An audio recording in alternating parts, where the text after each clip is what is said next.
Shalom, jumpa kembali dengan saya Agustono Asin di program saya Mau Mengikuti Yesus.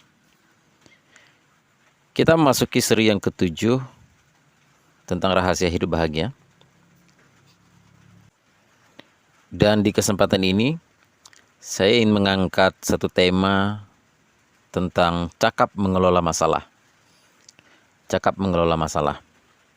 Dan nats Alkitab yang akan saya bahas terambil dari Keluaran pasal 18. Ayat 13 sampai ayat yang ke-27. Demikian bunyinya firman Tuhan. Keesokan harinya duduklah Musa mengadili di antara bangsa itu, dan bangsa itu berdiri di depan Musa dari pagi sampai petang. Ketika mertua Musa melihat segala yang dilakukannya kepada bangsa itu, berkatalah ia, "Apakah ini yang kau lakukan kepada bangsa itu? Mengapakah engkau seorang diri saja yang duduk, sedang seluruh bangsa itu berdiri di depanmu dari pagi sampai petang?" Kata Musa kepada mertuanya itu, "Sebab bangsa ini datang kepadaku untuk menanyakan petunjuk Allah. Apabila ada perkara di antara mereka, maka mereka datang kepadaku, dan aku mengadili antara yang seorang dan yang lain. Lagi pula aku memberitahukan kepada mereka ketetapan-ketetapan dan keputusan-keputusan Allah." Tetapi mertua Musa menjawabnya, "Tidak baik seperti yang kau lakukan itu. Engkau akan menjadi sangat lelah, baik engkau, baik bangsa yang beserta engkau ini. Sebab pekerjaan ini terlalu berat bagimu, takkan sanggup engkau melakukannya seorang diri saja. Jadi sekarang dengarkanlah perkataanku, aku akan memberi nasihat kepadamu dan Allah akan menyertai engkau. Adapun engkau, wakililah bangsa itu di hadapan Allah dan kau hadapkanlah perkara-perkara mereka kepada Allah. Kemudian haruslah engkau mengajarkan kepada mereka ketetapan-ketetapan dan keputusan-keputusan, dan memberitahukan kepada mereka jalan yang harus dijalani, dan pekerjaan yang harus dilakukan. Di samping itu kau carilah dari seluruh bangsa itu orang-orang yang cakap dan takut akan Allah, orang-orang yang dapat dipercaya dan yang benci kepada pengejaran suap. Tempatkanlah mereka di antara bangsa itu menjadi pemimpin 1.000 orang, pemimpin 100 orang, pemimpin 50 orang, dan pemimpin 10 orang. Dan sewaktu-waktu mereka harus mengadili di antara bangsa, maka segala perkara yang besar haruslah dihadapkan mereka kepadamu, tetapi segala perkara yang kecil diadili mereka sendiri. Dengan demikian mereka meringankan pekerjaanmu, dan mereka bersama-sama dengan engkau turut menanggungnya. Jika engkau berbuat demikian dan Allah memerintahkan hal itu kepadamu, maka engkau akan sanggup menahannya, dan seluruh bangsa ini akan pulang dengan puas senang ke tempatnya." Musa mendengarkan perkataan mertuanya itu dan dilakukannya segala yang dikatakannya. Dari seluruh orang Israel, Musa memilih orang-orang cakap dan mengangkat mereka menjadi kepala atas bangsa itu, menjadi pemimpin 1.000 orang, pemimpin 100 orang, pemimpin 50 orang, dan pemimpin 10 orang. Mereka ini mengadili di antara bangsa-bangsa itu sewaktu-waktu perkara-perkara yang sukar dihadapkan kepada mereka kepada Musa, tetapi perkara-perkara yang kecil diadili mereka sendiri. Kemudian Musa membiarkan mertuanya itu pergi dan ia pulang ke negerinya. Saudara yang kasih oleh Tuhan, di dalam dunia ini, apa yang membuat manusia hidup tidak bahagia atau kurang bahagia? Jawabannya adalah, salah satunya adalah yang membuat manusia hidup kurang bahagia adalah masalah. Ya, sebab ketika hidup manusia penuh dengan masalah, maka masalah itu akan merenggut sebagian kebahagiaan yang ia miliki. Ya. Memang dengan sikap positif, kadang-kadang kita bisa menanganinya, tetapi sedikit banyak pasti masalah itu adalah sesuatu yang akan membuat hidup kita kurang bahagia. Saya percaya bahwa hidup bahagia bukan berarti hidup tanpa masalah. Nah, saudara terkasih, rahasia hidup bahagia adalah kita harus menjadi orang yang cakap mengelola masalah. Di dalam kasus yang kita lihat tadi, apa yang terjadi kepada Musa? Musa harus mengurus masalah yang sangat banyak dari rakyat yang dia pimpin. Ada sekitar 2 juta orang yang dia pimpin pada waktu itu. dan memiliki berbagai macam masalah yang diperhadapkan kepadanya. Bayangkan saudara yang kasih Tuhan, saya melayani jemaat di satu tempat yang saya rintis sekarang, hanya belasan orang saja, itu cukup membuat kepala saya pusing. Apalagi Musa itu mengembalakan atau melayani 2 juta orang. Lelaki, perempuan, anak-anak, dan berbagai macam problem-problem, masalah rumah tangga, masalah pekerjaan, dan berbagai macam masalah-masalah yang terjadi di antara bangsa itu, semuanya diadili dan diperhadapkan kepada Musa. Musa yang harus cari jalan keluarnya dan menentukan siapa yang benar, siapa yang salah. Jika ada terjadi perkelahian, sengketa, dan sebagainya. Nah, ini bukan hal yang mudah, saudara yang kasih oleh Tuhan.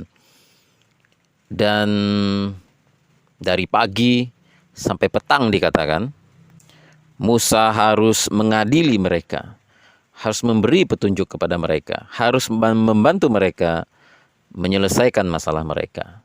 Dan ini bukan hal yang mudah. Musa dituntut untuk cakap mengelola masalah. Dan ini betul-betul menyita seluruh waktunya Musa. Dan tentu saja Musa menjadi sangat kewalahan. Dia hampir tidak punya waktu lagi untuk mengurus anak dan istrinya. Anak dan istrinya menjadi kurang perhatian. Mungkin makan jadi terlambat. Mungkin emosinya tidak stabil. Karena dia kelelahan, dia mungkin jadi gampang marah-marah. Dan saudara, orang yang lelah, orang yang stres karena tekanan pekerjaan yang sangat banyak, rawan terserang penyakit, ya, stroke, darah tinggi, ya, rambutnya rontok, ya, dan tidak punya waktu untuk menikmati hidupnya sendiri. Dan syukurlah akhirnya mertuanya Musa, Yitro, datang untuk menjenguk Musa dan tentu saja menjenguk anaknya dan cucunya. Dan Yitro ini adalah orang yang sangat berhikmat. Dan Tuhan pakai dia untuk memberikan nasihat kepada Musa dan memberikan solusi untuk hal yang sedang dihadapi oleh Musa. Ya. Dan saya percaya bahwa kalau terus berkelanjutan, Musa setiap hari dari pagi sampai sore mengadili bangsa itu dan mengurus 2 juta orang itu dengan berbagai macam sekelumit persoalan yang mereka hadapi. Lama-lama Musa itu bisa kena stroke, ya. Bisa jadi. Atau dia bisa mati berdiri mungkin. Ya. Karena apa? Karena terlalu banyak masalah dan persoalan yang harus dia tangani setiap hari. Dan Yitro memberikan nasihat yang sangat baik. Yitro berkata, di dalam ayat yang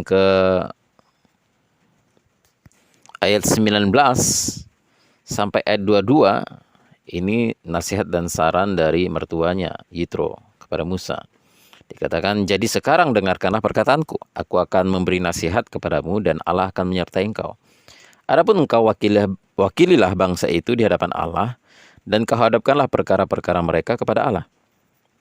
Kemudian haruslah engkau mengajarkan kepada mereka ketetapan-ketetapan dan keputusan-keputusan dan memberitahukan kepada mereka jalan yang harus dijalani dan pekerjaan yang harus dilakukan. Di samping itu kau carilah dari seluruh bangsa itu orang-orang yang cakap dan takut akan Allah, orang-orang yang dapat dipercaya dan yang benci kepada pengejaran suap. Tempatkanlah mereka di antara bangsa itu menjadi pemimpin 1.000 orang, pemimpin 100 orang, pemimpin 50 orang, dan pemimpin 10 orang. Yitro memberikan saran yang sangat bagus. Dia menyuruh Musa untuk mendelegasikan tugas-tugasnya dengan membentuk, ya, seorang pemimpin dari 1.000 orang. Kemudian ada tingkatannya lagi, ya, yang ada yang memimpin 100 orang, ada yang memimpin 50 sampai ada yang memimpin 10 orang. Bertingkat-tingkat seperti itu. Baru jika yang menangani 10 orang tidak sanggup menangani 10 orang, dia akan ditangani oleh yang 50 orang, kemudian yang ke 100, kemudian naik lagi oleh pemimpin 1.000 orang, kemudian jika tidak sanggup ditangani lagi suatu perkara, maka akan naik langsung berhadapan dengan Musa yang akan menangani. Dengan demikian itu akan jauh meringankan tugas-tugas Musa. Nah, akhirnya persoalan yang dihadapi oleh Musa, kesibukannya yang luar biasa itu bisa ditangani, ya. Dan dia akhirnya bisa menikmati hidupnya, akhirnya dia bisa punya waktu untuk berkumpul dengan keluarga, dia lebih punya waktu untuk memperhatikan istri dan anaknya, dan hidupnya tentu saja jauh lebih punya kualitas waktu yang lebih baik bersama dengan keluarga dan bisa menikmati hidup, ya. Nah, saudara, saya percaya bahwa setiap kita jika ingin hidup bahagia, maka kita harus menjadi orang yang cakap menangani masalah-masalah. Dan itu tidak ada pilihan. Suka atau tidak suka, kalau saudara ingin hidup bahagia, saudara harus menjadi orang yang cakap mengelola masalah. Nah, seperti itulah yang terjadi kepada Musa, ya. Musa dituntut untuk cakap mengelola masalah-masalah yang dihadapi oleh dirinya dan juga dihadapi oleh bangsanya. Nah, saya percaya saudara-saudara bahwa kebahagiaan manusia ditentukan bagaimana cara ia mengelola masalah. Mengapa kita harus cakap mengelola masalah? Yang pertama, mengapa kita dituntut harus cakap mengelola masalah? Yang pertama, karena keadaan akan memaksa kita harus cakap mengelola masalah. Ya. Mengapa? Karena tiap hari hidup ini akan diperhadapkan dengan masalah. Ya. Selama Anda masih bernapas dan disebut manusia, hidup di planet bumi, terdaftar sebagai penduduk alam semesta, maka Anda tidak akan luput dari masalah. Nah, itu tandanya Anda masih hidup. Kalau Anda masih punya masalah. Ya, hanya orang dalam kuburan yang sudah tidak punya masalah. Tapi bahkan mati pun sebenarnya, bahkan ketika seseorang mati pun masih ada satu masalah lagi. Yaitu masalahnya antara masuk surga atau masuk neraka. Puji Tuhan kalau masuk surga, kalau masuk neraka, masalah yang lebih besar lagi. Nah, mungkin ada yang berkata, ya udahlah, saya sudah capek hidup di dunia yang penuh dengan masalah ini. Supaya tidak ada masalah lagi, saya mengundurkan diri dari anggota planet bumi, alias bunuh diri misalnya.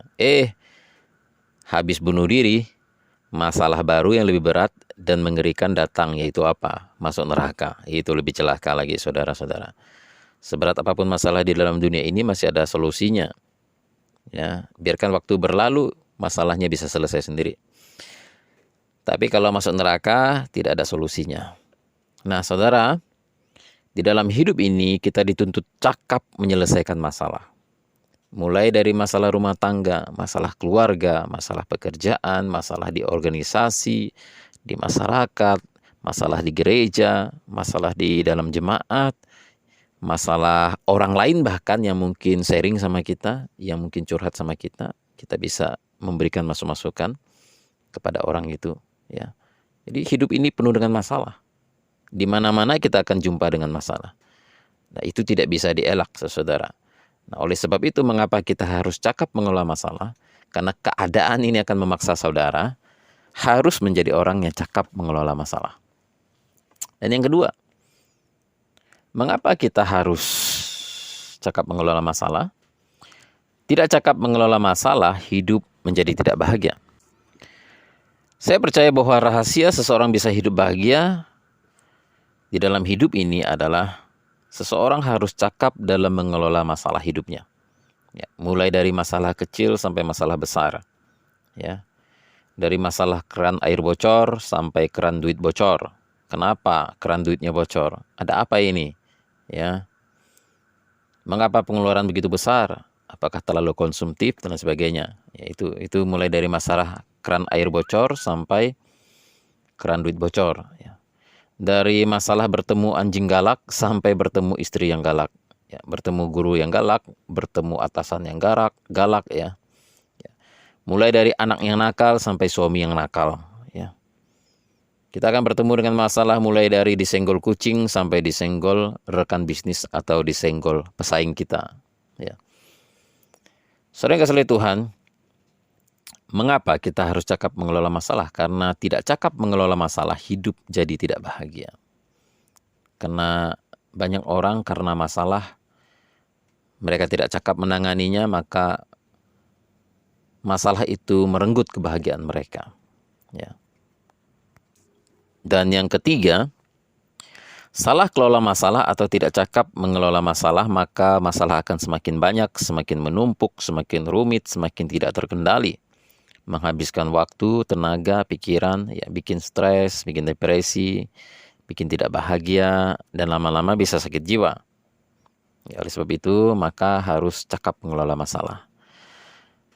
Orang yang cakap mengelola masalah bisa membuat masalah yang kecil jadi semakin kecil, ya. Masalah yang besar bisa dikecilkan. Yang berlilit-lilit tidak menjadi kusut, ya. Nah, itu orang harus cakap mengelola masalah. Nah, saudara, apa yang diperlukan untuk menjadi cakap mengelola masalah? Nah, sebenarnya semua orang juga ingin jadi orang yang cakap mengelola masalah. Tapi persoalannya tidak ada sekolah di dalam dunia ini yang mengajari kita untuk cakap mengelola masalah. Tidak ada sekolah formalnya. Ya, TK, SD, SMP, SMA sampai sarjana itu tidak ada sekolah yang khusus menangani menangani masalah, itu tidak ada sekolah formalnya. Nah, di dalam dunia ini satu-satunya sekolah yang membuat kita jadi cakap mengelola masalah adalah sekolah yang tidak formal. Apa namanya? Sekolah kehidupan, saudara. Hanya sekolah kehidupan yang bikin kita akhirnya cakap mengelola masalah. Sebenarnya tidak ada orang yang cakap-cakap amat mengelola masalah. Ya, bahkan Musa pun hari demi hari dia belajar terus, ya. Termasuk saya juga percaya bahwa saudara juga sedang belajar untuk menjadi cakap mengelola masalah. Supaya kita bisa menangani masalah dengan baik dan tidak merenggut kebahagiaan kita. Nah, saudara, saya menemukan, ya, bahwa sebenarnya tidak ada orang yang cakap mengelola masalah. Seorang sarjana pun, seorang yang sudah S1, S2, S3, bahkan S-teler sekalipun, ya, banyak yang amatiran mengelola masalah, walaupun mereka orang pintar, ya. Sehingga saudara lihat, walaupun dia pintar, tapi rumah tangganya bermasalah, cerai, anak-anaknya nakal, narkoba, ya, padahal dia pintar sekolahnya, tapi kan dia amatiran di dalam menangani masalah, ya. Nah, saudara, yang menjadi perbedaan adalah, hanya saja yang mungkin bisa jadi perbedaan adalah, ya, orang yang cakap mengelola masalah dengan orang yang tidak cakap mengelola masalah. Perbedaannya adalah, yang pertama adalah ketenangan. Ya, untuk menjadi cakap di dalam mengelola masalah, kita perlu ketenangan. Itu yang pertama. Artinya, ya,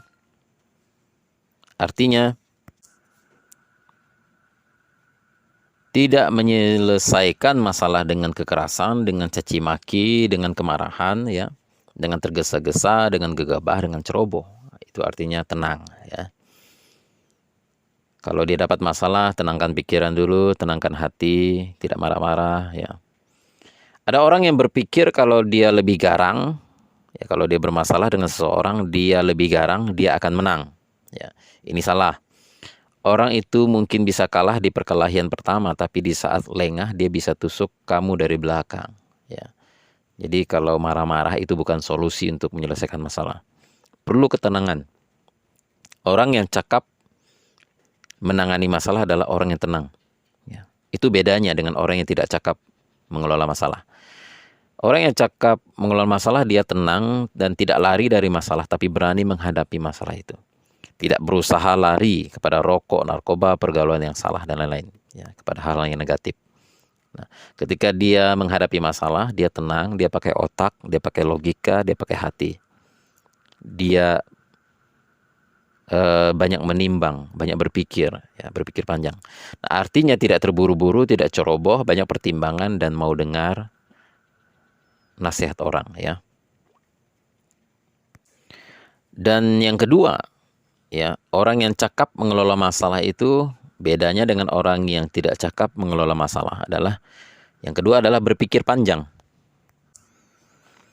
Kita lihat di situ tadi teks yang kita baca, Yitro, orang yang berpikir panjang, ya. Dia orang yang sangat bijak, berpikir panjang. Kalau Musa bekerja terus-menerus dengan cara itu, ya, dari pagi sampai sore menangani masalah-masalah orang Israel yang jumlahnya 2 jutaan, ya, Musa lama-lama bisa mati muda dan mati berdiri, saudara. Kena serangan jantung dan stroke, ya.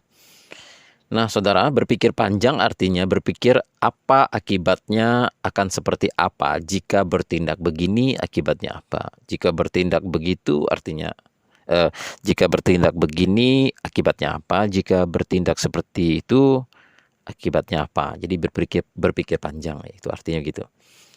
Orang yang tidak berpikir panjang biasanya berakhir di penjara. Ya, begitu dia disakiti, dia emosi, langsung dia bunuh orangnya, masuk penjara ujung-ujungnya, ya. Akhirnya tidak bahagia. Dan orang yang tidak berpikir panjang di dalam mengelola masalah biasanya akan menjadi malu sekali, mengalami banyak kerugian. Ya. Bukan menyelesaikan, tapi menambah berat masalah. Ya, contoh misalnya seorang istri konflik dengan suami, ya, istri itu punya pilihan apakah bertahan atau bercerai. Kalau bercerai bagaimana anak-anak? Ya, ini orang yang berpikir panjang, dia akan pikir, kalau bercerai dengan suami nanti bagaimana anak-anak? Nggak punya ayah. Kalau misalnya hak asuhnya dia dapat, atau hak asuhnya milik suaminya, dan bagaimana dia mau berjumpa dengan anaknya? Ya. Kalau anaknya bertumbuh tanpa orang tua yang lengkap, bagaimana? Nah, ini orang yang berpikir panjang, dia akan pikir ulang lagi, ya. Kalau bercerai ini akibatnya anak bagaimana? Nah, mau tinggal di mana nanti? Mau kerja apa? Ya. Tapi kalau bertahan bagaimana? Misalnya untungnya apa? Saya bertahan dengan orang ini, hidup dengan orang ini. Ruginya apa juga, ya. Nah, juga dia akan melihat apa kata Alkitab tentang perceraian. Alkitab mengatakan tidak boleh ada perceraian. Ya. Nah, maunya Tuhan seperti apa?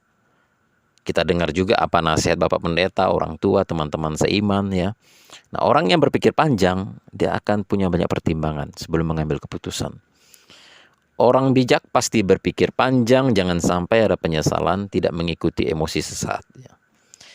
Contoh berikutnya, orang yang berpikir panjang, mungkin dia digosipi dan dijelekkan orang lain misalnya. Nah, dia akan berpikir kalau saya gebrak langsung orangnya ini, ya, apa akibatnya? Nanti bagaimana kalau misalnya hubungan dengan orang itu jadi rusak? Apalagi kalau misalnya ini orang penting, rekan bisnis, rekan kerja yang menguntungkan. Nah, tapi sekarang dia menggosipi saya. Kalau saya labrak gimana? Tapi hubungan jadi rusak. Nah, bisnis jadi kacau nanti. Jadi berpikir panjang, ya. Kemudian kalau misalnya ada rekan kerja yang suka menjilat dan cari-cari kesalahannya misalnya. Nah, suatu ketika ia melapor pada bos sesuatu yang bukan kesalahan kita misalnya, tapi dituduhkan kepada kita. Nah, bagaimana reaksimu dalam menyelesaikan masalah ini? Pilihan yang pertama, A, hajar sudah, sikat aja orang itu. B, tidak mau kalah, ya kita cari juga kesalahan dia itu apa. Kita lapor juga ke bos, ya. Cari dukungan, berusaha mempengaruhi yang lain untuk membenci orang itu. Nah, ini pilihan yang B.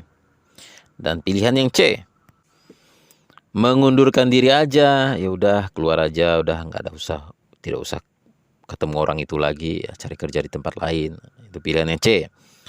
Nah, kalau pilihan yang D, jelaskan pada bos kejadian yang sebenarnya, bukan salah kita. Ke depan bekerja lebih giat, lebih hati-hati agar tidak ada celah, dan ampuni orang itu dan jadikan dia teman yang baik. Dan serahkan pada Tuhan untuk membela kita dari orang jahat ini. Ini pilihan yang D. Nah, reaksi orang yang berpikir panjang terhadap kasus ini adalah yang pertama, jika ia memilih A, hajar sudah, sikat sudah, ya, bantai baku hantam. Kalau orang yang masih berpikir panjang, nanti kalau saya hajar dia, saya kena pecat. Bagaimana anak istri saya? Nama saya juga jadi rusak, saya susah cari kerja di tempat lain. Ya. Nanti masuk penjara. Nah, selama saya di penjara, siapa yang kasih makan anak istri saya? Nah, ini orang yang berpikir panjang, ya. Kalau dia punya pilihan A, hajar sudah orang itu. Yang kedua, jika memilih B, kalau saya ajak yang lain juga untuk memusuhi dia, wah ini bisa kacau, banyak musuh jadinya. Nanti di luar kalau dia intai saya gimana? Kalau dia bunuh saya gimana? Ya kan? Bisa saja kalau orang sakit hati, ya di belakang nanti dia bunuh kita, ya kan? Nah, istri jadi janda, anak jadi yatim, ya kan? Nah, itu kalau pilihan B, orang yang berpikir panjang akan berpikir seperti itu. Nah, kemudian kalau milih C, mengundurkan diri aja lah, udahlah, ya nyerah aja supaya nggak ketemu orang itu. Nah, tapi sekarang kan lagi krisis. Orang yang berpikir panjang dia masih berpikir ini kan krisis, ini susah cari kerja, nanti kalau nganggur selama berbulan-bulan tidak dapat kerjaan, ada tagihan ini dan itu dan sebagainya, bagaimana harus kasih makan anak istri. Waduh, kalau saya mengundurkan diri sekarang bagaimana ya? Ini orang yang berpikir panjang, dia akan berpikir jauh ya. Kalau gitu jangan mengundurkan diri dulu lah ya, tunggu kalau misalnya dapat kerja dulu baru mengundurkan diri ya. Kalau bisa kerja di tempat lain ya. Dan kemudian pilihan yang keempat, D. Mungkin ini pilihan yang paling sulit kalau D ya, yaitu jelaskan kepada bos, berusaha bekerja lebih baik, dan tidak menjadikan orang itu musuh, tapi menjadikan dia teman baik, serahkan pada Tuhan untuk membela kita. Nah, ini pilihan yang lebih sulit sebenarnya, cuman inilah pilihan yang paling bijak. Nah, ini opsi D ini paling bagus sebenarnya. Nah, saudara, seperti inilah cara berpikir orang yang berpikir panjang. Jadi setiap kali akan mengambil keputusan, setiap kali akan bertindak, dia itu pikir-pikir dulu. Untungnya apa, ruginya apa, akibatnya apa. Nah, orang yang cakap mengelola masalah, saudara, yang pertama dia tenang. Yang kedua, dia akan pikir panjang-panjang, lama-lama, banyak pertimbangan. Tidak langsung bertindak. Akibatnya, ruginya, untungnya, ya, kalau dia bertindak demikian. Nah, itu bedanya orang yang cakap mengelola masalah dengan orang yang tidak cakap mengelola masalah. Orang yang tidak cakap mengelola masalah itu pikir pendek. Hajar sudah selesai, masuk penjara ya udah, puas hati ya kan. Nah, itu orang yang pikir pendek. Nah, ini membedakan orang yang cakap mengelola masalah dengan tidak. Nah, saudara, apalagi membedakan orang yang cakap mengelola masalah dengan tidak adalah berpikir positif. Orang yang cakap mengelola masalah akan selalu berpikir positif ya. Diperlukan pikiran positif untuk menangani suatu persoalan ya. Yang percaya bahwa selalu ada jalan keluar, semuanya akan baik-baik saja dan pasti bisa diatasi. Ini orang yang positif. Ketika dia melewati suatu masalah, dia selalu percaya pasti ada jalan keluar. Apalagi bersama dengan Tuhan tidak ada yang mustahil. Nah, Musa menanggapi secara positif saran yang disampaikan oleh mertuanya Yitro. Jadi dia sangat positif menerima saran itu dan dia terapkan dan akhirnya Musa bisa mengelola masalah dengan baik. Ya. Dan kemudian yang keempat, apa membedakan orang yang cakap mengelola masalah yang tidak, yaitu orang yang cakap mengelola masalah itu orang yang menyerahkan masalahnya di dalam doa dan penyerahan kepada Tuhan. Ya. Nah, menangani bangsa yang tegar tengkuk dan jumlahnya 2 juta secara manusia, Musa tidak sanggup. Dan ia selalu berdoa dan berserah pada Tuhan. Nah, saudara mungkin berkata, Pak, saya ini kalau menghadapi masalah otak saya suka buntu, Pak. Karena apa? Karena sekolah saya tidak tinggi, saya ini bodoh, sering tidak naik kelas, wawasan saya sempit. Ya. Setiap kali ada masalah, pikiran saya buntu aja. Bawaannya sedih, putus asa, bawaannya nggak mau makan, dan lain sebagainya. Nah, saudara kalau menghadapi hal seperti ini, saudara, solusinya bagaimana? Ya, bagaimana nih Pak solusinya kalau seperti itu? Saya orang yang nggak pintar. Solusi terbaiknya adalah saudara berdoa dan berserah kepada Tuhan. Ya, kalau kamu berdoa dan berserah kepada Tuhan, itu orang yang cakap mengelola masalah. Walaupun kamu sekolah nggak tinggi dan kamu berkata pikiranmu buntu ketika menghadapi masalah itu, tapi kalau ketika kamu mau berserah kepada Tuhan dan berdoa, itu orang yang cakap mengelola masalah. Itu keputusan yang tepat. Itulah solusinya, saudara. Nah, kalau melakukan ini kamu dikategorikan orang cerdas yang cakap mengatasi masalah. Tapi kalau kamu tegar hati, coba menangani masalah dengan caramu sendiri, nah, dan tidak berdoa dan tidak berserah pada Tuhan, justru kamu orang yang tidak cakap mengelola masalah. Amsal pasal 3 di Mazmur 8 mengatakan, percayalah kepada Tuhan dengan segenap hatimu dan janganlah bersandar kepada pengertianmu sendiri. Akuilah Dia dalam segala lakumu, maka Ia akan meluruskan jalanmu. Janganlah engkau menganggap dirimu sendiri bijak, takutlah akan Tuhan dan jauhilah kejahatan. Itulah yang akan menyembuhkan tubuhmu dan menyegarkan tulang-tulangmu. Nah, dalam kitab Amsal ini dikatakan, saudara, percayalah kepada Tuhan dengan segenap hatimu dan janganlah bersandar kepada pengertianmu sendiri. Nah, orang yang cakap Mengelola masalah adalah orang yang ketika menghadapi masalah, dia akan berserah dan berdoa kepada Tuhan dan percaya kepada Tuhan dan tidak bersandar kepada pengertiannya sendiri. Ya, otak kita ini begitu kecil, saudara, dan Tuhan yang begitu besar. Jadi otak kita kecil, tempurung kepala kita kecil, dan kemampuan berpikir kita sangat terbatas. Tapi jika kita serahkan kepada Tuhan, Tuhan itu tidak terbatas. Tuhan itu maha besar dan tidak terbatas, dan Dia bisa membantu kita menangani persoalan yang kita hadapi. Itulah orang yang cakap mengelola masalah. Dia akan berserah dan berdoa.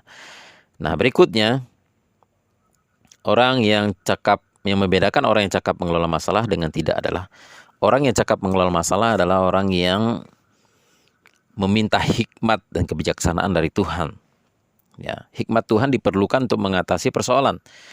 Tuhan mengutus Yitro untuk memberikan solusi bagi Musa, ya, supaya Musa berhikmat di dalam menghadapi bangsa itu dan menangani masalah-masalah yang terjadi, ya, di antara bangsa itu. Nah, Yitro dipakai oleh Tuhan untuk memberikan solusi, dan hikmat kebijaksanaan itu ditaruh di hati Yitro, dan Yitro menyampaikannya kepada Musa. Saudara, untuk menangani satu persoalan kita perlu hikmat dan kebijaksanaan dari Tuhan. Nah, saudara, bagaimana caranya agar kita bisa punya hikmat? Amsal pasal 9 ayat 10 mengatakan, permulaan hikmat adalah takut akan Tuhan, dan mengenal yang maha tinggi, yang maha kudus adalah pengertian. Nah, untuk mendapatkan hikmat, kunci utamanya adalah takut akan Tuhan. Takut akan Tuhan, menghormati Tuhan, menghargai Tuhan, dan tidak mudah mau jatuh dalam dosa. Ya. Mengenal yang maha kudus adalah pengertian. Ya. Belajar mengenal Tuhan. Nah, ketika saudara mengenal Tuhan, saudara takut akan Tuhan, hikmat itu akan diberikan oleh Tuhan kepada saudara, supaya saudara bisa menangani dan mengelola masalah dengan baik. Nah, bagaimana caranya lagi agar kita bisa cakap mengelola masalah dan mendapatkan hikmat, ya? Yakobus pasal 1 ayat 5 mengatakan, tetapi apabila di antara kamu ada yang kekurangan hikmat, hendaklah ia memintanya kepada Allah, yang memberikan kepada semua orang dengan murah hati dan dengan tidak membangkit-bangkit, maka hal itu akan diberikan kepadanya. Dikatakan dalam ayat ini, apabila kamu kurang hikmat, mintalah kepada Tuhan. Tuhan akan memberi, asal jangan bimbang. Nah, saudara, ketika saudara dapat masalah, saudara harus minta hikmat Tuhan. Tuhan, gimana nih cara menangani masalah ini? Nah, ini orang yang cakap mengelola masalah itu seperti itu. Nah, sehingga masalah tidak perlu datang bertubi-tubi dan tidak bisa ditangani, semakin menumpuk dan menjadi benang kusut. Satu persatu masalah yang datang bisa ditangani, bisa diselesaikan, sehingga tidak merenggut kebahagiaan kita, saudara, dan tidak mengganggu kebahagiaan kita. Ya. Nah, saudara, minta hikmat Tuhan ketika engkau memiliki masalah. Kemudian, apa yang membedakan orang yang cakap mengelola masalah dengan yang tidak cakap mengelola masalah, yaitu orang yang cakap mengelola masalah selalu berpatokan pada firman Allah. Ya. Musa mengatakan tadi bahwa ia mengadili bangsa itu, menyelesaikan masalahnya sesuai dengan ketetapan-ketetapan Tuhan. Artinya, ya, Musa selalu berpatokan dengan firman Tuhan untuk menyelesaikan masalah. Nah, ketika saudara menghadapi satu masalah, lihat pada Alkitab. Baca itu Alkitab. Ya. Itu adalah solusinya. Kalau masalah itu timbul karena kita suka minum minuman keras, mabuk-mabuk, ya, jadi berkelahi dengan orang, Alkitab berkata apa? Ya, jangan kamu mabuk oleh anggur. Anggur menyebabkan kantuk, anggur menyebabkan orang miskin. Ya, ya, kita taatilah firman Tuhan. Itulah patokan firman. Ya, ketika kita hendak bercerai dengan suami atau dengan istri kita karena masalah rumah tangga, Alkitab mengatakan apa yang disatukan Allah tidak boleh diceraikan manusia. Ya, solusinya jangan bercerai, ya berdamai, saling mengampuni. Ya. Nah, saudara, kemudian orang yang cakap mengelola masalah ada orang yang tidak cari-cari masalah. Yang ketujuh, tidak cari-cari masalah. Jangan menggosipi orang, jangan komen yang aneh-aneh di medsos, jangan pakai narkoba, jangan melawan Tuhan, jangan melawan pendeta, gereja Tuhan, jangan melawan pemerintah, atasan, jangan mengucapkan kata-kata sia-sia, jangan jadi pemarah, jagalah hubungan baik dengan orang lain, ya. Jangan hobi bertengkar dengan orang dan berkelahi dengan orang. Ya, jangan cari-cari masalah pokoknya lah kalau pengen hidup damai, hidup bahagia. Ya, orang yang cakap menangani masalah adalah orang yang tidak cari-cari masalah. Ya. Nah, dan berikutnya yang kedelapan, apa yang membedakan orang yang cakap mengelola masalah dengan yang tidak? Ya, orang yang cakap mengelola masalah adalah orang yang bisa membedakan masalah besar dan masalah kecil. Ya.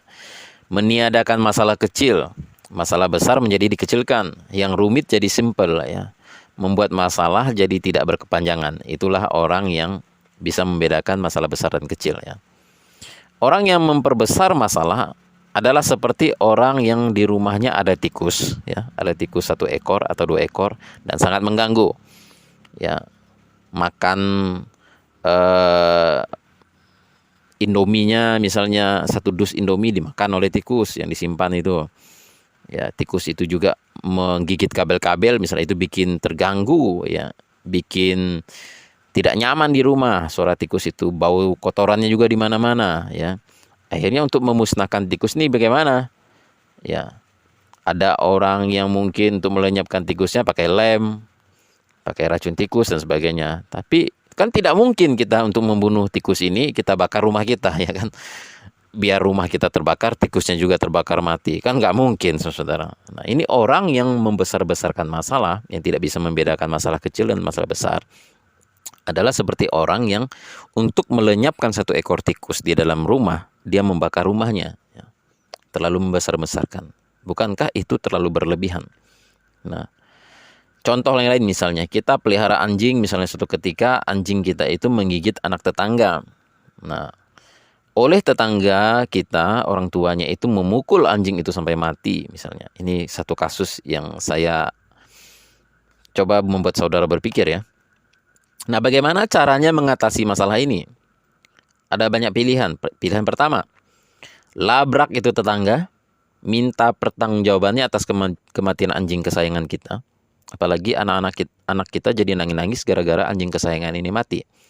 Nah, bila perlu hukum adat orang ini, minta ganti rugi, berkelahi pun mau, ya. Ya, kalau mau selesaikan baik-baik, jangan dong anjingnya dibunuh. Ya, gitu, mungkin omongannya kayak gitu sama tetangganya. Siapa suruh anakmu mengganggu anjing saya? Anjing saya kalau tidak diganggu kan tidak akan marah, ya kan? Pasti dia ganggu anjing saya. Kalau tidak diganggu kan tidak gigit dia, ya. Nah, Anda pendatang di sini jangan coba-coba macam-macam ya dengan kami di sini, ya. Kami orang asli di sini, pribumi, ya. Nah, pakai kesukuan lagi, saudara. Nah, ini opsi yang pertama. Labrak itu orang, ajak bertengkar dan tidak mau tanggung jawab. Opsi yang kedua, ya, pura-pura tidak tahu. Ya. Anjingnya mati, ya biarin aja gitu. Nah, anaknya juga yang ada kemungkinan terkena rabies, yang gak usah diobatin juga, ya diam-diam aja, sembunyi-sembunyi gitu. Nah, tapi akibatnya apa? Bertahun-tahun ya nggak teguran sama tetangga. Nah, itu pilihan yang kedua, B. Pilihan yang ketiga, C. Datangi orang tua si anak, minta maaf sama mereka, bawa anak itu ke rumah sakit, suntik dengan anti rabies. Tanggung semua biaya pengobatannya.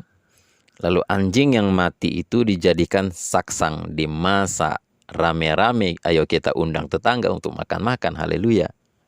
Itu solusi yang ketiga.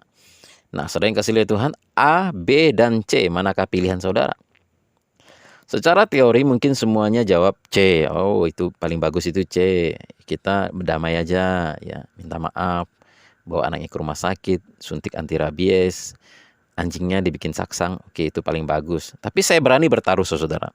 Jika dalam kehidupan dunia nyata, maka pilihan A dan B pasti paling banyak dipilih orang menjadi cara menyelesaikan persoalan ini. Pasti dah, labrak orangnya, hajar sudah.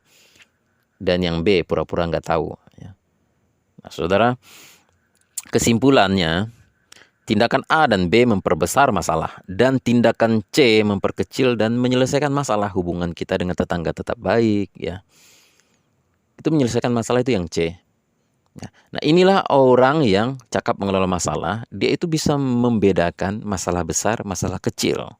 Hanya anjing yang mati kan, nggak perlu diperbesar masalahnya. Hubungan dengan tetangga lebih penting loh. Kalau ada apa-apa kan tetangga duluan yang nolong kita, ya kan? Nah, hubungan dengan tetangga itu yang harus dijaga. Ya, ini orang yang bisa membedakan masalah besar dan masalah kecil. Nah, lain persoalan kalau misalnya tetangga itu ya melakukan pelecehan seksual dengan anak kita, misalnya, itu lain cerita. Itu sudah masalah besar. Nah, itu urusannya sudah lain. Ya. Nah, ini kan masalah kecil. Ya. Masalah kecil tidak perlu diperbesar. Masalah besar bisa dikecilkan. Nah, ini orang yang cakap mengelola masalah seperti itu. Ya. Dan berikutnya, orang yang cakap mengelola masalah adalah orang yang bisa baca situasi. Contoh misalnya, kalau suami bicara kasar, kita harus pakai cara lemah lembut untuk menghadapinya. Ya. Kalau suami orang yang kaku, anak istrilah yang bawa suami suasananya cair. Banyak bercanda, ajak ngobrol duluan ya. Nah, kalau misalnya bos kita, tempat kita kerja itu tidak suka kita sambil kerja main HP misalnya. Ya jangan main HP, bila perlu nggak usah bawa HP waktu kerja ya. Kalau tetangga tidak suka kita pelihara binatang seperti anjing, kucing, ayam, bebek ya. Jangan pelihara binatang. Nanti binatang kita, peliharaan kita mampir ke terasnya.